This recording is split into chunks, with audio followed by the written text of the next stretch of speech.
неколку поголеми градови во Република Македонија, каде што имаше навистина голема заинтересираност како од луѓето кои што ја бараат својата нова или прва работа и од луѓето кои што сакаат да најдат нови вработени, тоа се работодавците во Република Македонија.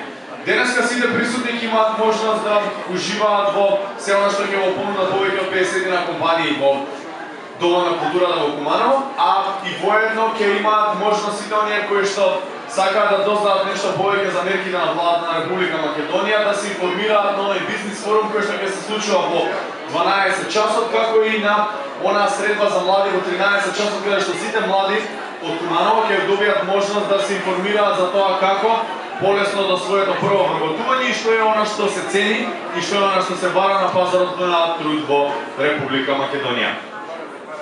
За да не должам многу, веднаш ќе сакам да го повикам и раководителот на Центарот за вработување во Куманово, господинот Милорад Тренчевски, кој што ќе се обрати на присутните. Поведете.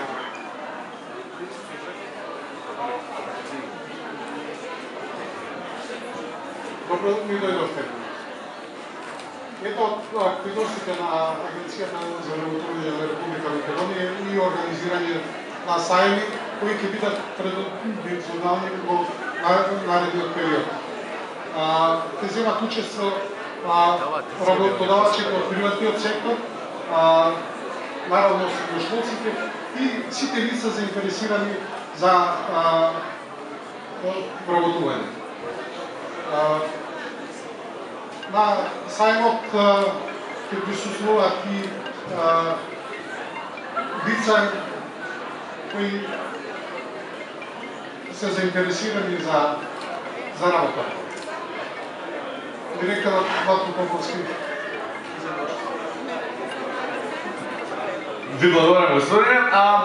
Пред да и официјално ве поканам да уживате во се она што имате можност да го погледнете на првиот сајм за вработување во Куманово, би сакал да го поканам директорот на Агенцијата за вработување на Република Македонија, господин Владко Поповски, кој што официјално ќе го отвори овој сајм. Добар ден на сите, добар ден Куманово, добар ден на сите општини кои се во округот на Куманово.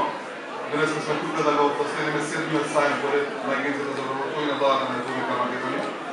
Значи ова е седми сајм на кој што ги придружуваме невработените до работодавачите, односно работодавачите до невработените. Така да сите си ги кажат своите потреби и да видиме на која страна ќе се движи мината, бидејќи имаме се повеќе слободни работни места за кои што немаме соодветен кадар кој што може да го пополни тоа работно место.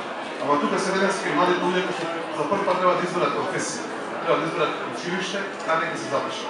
Бидејќи само со добро укажување која е идната професија, каде има работно место и како се плаќа, може да ги насочиме овие млади луѓе да изберат истинска професија и да бидат работени година, не невработени.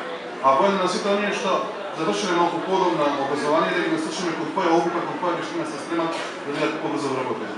Јас се надевам дека денес има доста поставени биографии до работодавачите, има доста одговори, доста интервјуа, како што беше на претходните 6. Ние за околу 2 недели ќе го објавиме првиот официјален извештај за сите сајми што беа до пред Куманово, со тоа што ќе биде тоа првишен извештај, не е крајен извештај, но за сега бројките се многу добри, значи имаме доста вработување, доста позитивни биографии, а и доста направени интервјуа. Јас се надевам дека од Куманово ќе имаме успешна приказка, некаде после нова година ќе поминат онај мораториум од 30 дена за првишен извештај и ќе го соопштиме за сите граѓани во Куманово, значи колку минавни биле повикани на интервју, колку минавни се позитивни, односно вработени, колку ќе бидат работени на наредниот период. Можам да најавам дека за неколку месеци ќе почне изградбата на големата инвестиција која што се наоѓа неколку километри од Куманово, значи големата фабрика во Ранковце, така да и таму ќе има доста работни места на наредните неколку години.